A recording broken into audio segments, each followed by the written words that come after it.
same old configuration of day or room or whatever object or whatever's being presented, there's another layer. There's an unseen layer.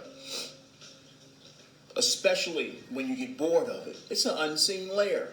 There's something you're not seeing that's necessary for you to see. And until you're open to see that, the ego mind will continue to state how boring this is, how bored I am of life, and I need this, I need a spark, I need excitement, I need adventure, I need this or this person, I need to be with this. We need things to change in order for us to feel different. Really? So our feelings are dictated by the things outside of us. Is that what we're saying? Are we saying that I need something physical to rearrange itself in order for me to feel good internally?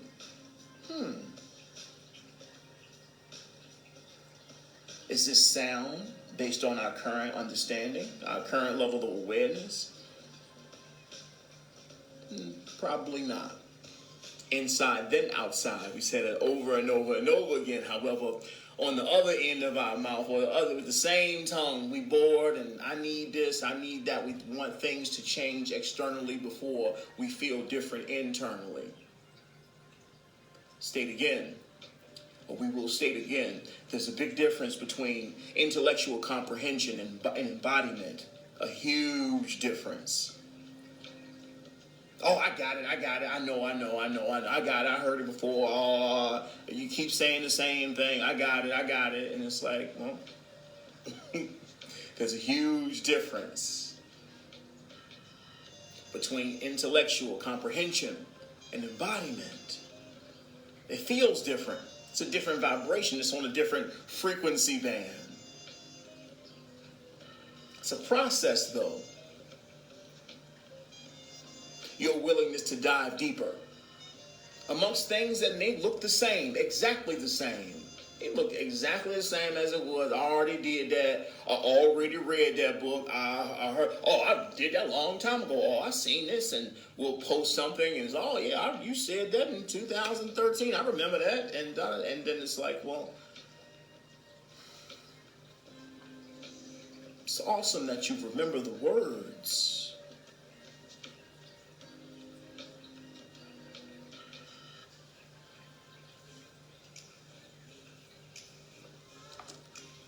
But the premise was missing. The emotional content of what was being said, that's what was necessary to grasp, to truly embrace and play with and digest and embody and practice, or to practice in one's experience, to truly integrate and allow it to become a part of your being versus feeling a certain way about intellectually comprehending the sentences.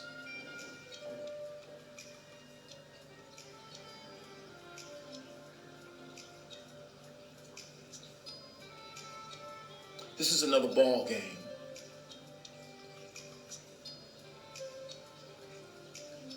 Not one having its foundation on intellect. This is an energetic experience. This idea of self-mastery. It's an emotional experience. There's a rewiring that takes place. We'll get into that a little later as well. But the idea is to dive deeper. First, as you dive deeper, the evidence of your shift will appear. The evidence will appear in your reality. Things will change and things look different because we're diving deeper. What is this thing? What is this experience? What is this theme that continues to unfold in my experience? What's going on here? Your eyes start squinting and you start to consider things from a different perspective. Maybe you close your eyes and you meditate on the experience. What is this? Why does this continue to happen?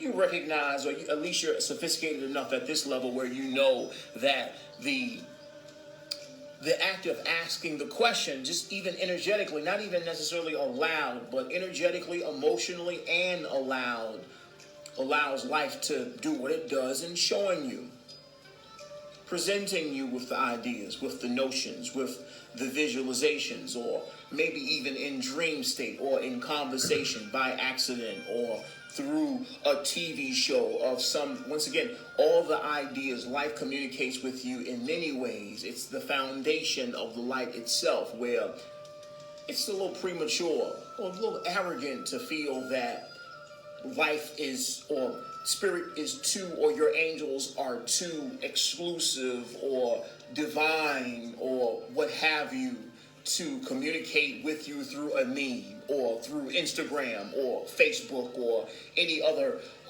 platform of exchange that we may consider superficial from this judgmental perspective. Oh, ain't this dude on Facebook says a mess. It ain't got nothing to do with my angels, and they ain't talking to me through that. They're not communicating with me through this. And once again, this is the arrogance of the ego mind and feeling that there's something exclusive. Oh, no, there has to be some prerequisite, some smoke and lights, and an owl has to bring me a letter from my angels if I'm going to take it seriously. It has to be in this magical format. But once again, the mind, the ego. We have a bunch of expectations of the way in which the divine works. But when we actually take a step back, we realize that the most intelligent format of communication, especially with this particular species, or a species not necessarily as mature at this stage, the most effective means of communication would be the most integrated form of communication. Not to create shock and awe.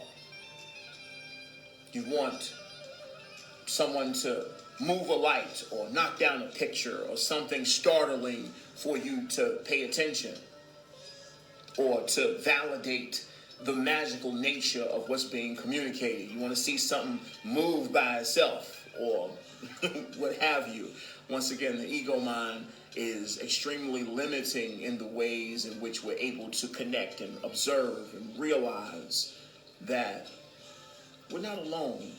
And the communication is constant. Our assistance and support is constant through many means. Once again, the most intelligent means is the most integrated means. It will appear the most normal, not to distract us. It's just that it requires a certain framework or perspective within us as individuals to pay attention and validate or add legitimacy to what's taking place.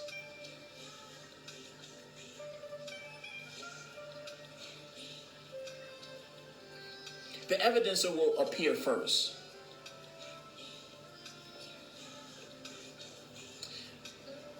This diving deep experience, then the internal experiences as we dive deeper into our emotions,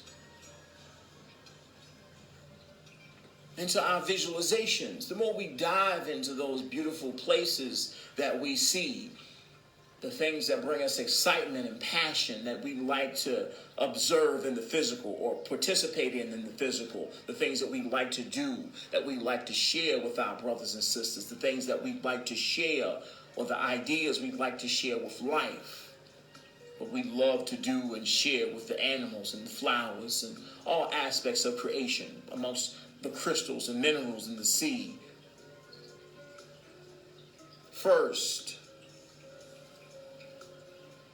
this diving deep experience emotionally will allow us to experience those things internally first.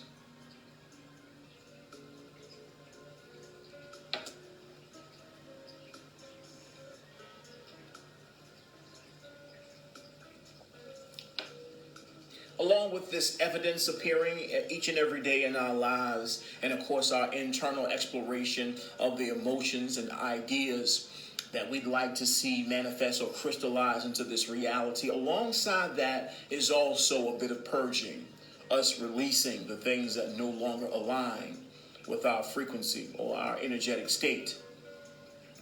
That's probably every time I look at something, every time I look at something that got to do with some moon placement or new, it don't matter what cycle the moon in, it's always got something to do with releasing. Oh yeah, this super moon, the orange, pink, blood moon. It only happens once every 2,340 something years. And yeah, the theme is letting go and healing old wounds. And it's like, this is the same text block that was on the last retrograde thing. Like, it's the same theme over and over again. Every time it come up, oh yeah, this Scorpio moon from this with conjunct with Cryon, it's about releasing that which no longer serves. You're like, oh my God, I can just say that. Just say that the moon means this every time. Yeah, we are releasing. Once again, this is a reality shift. Everything is changing. It's all being let go of, if you will. It's all being exchanged. The entirety of our experience is shifting.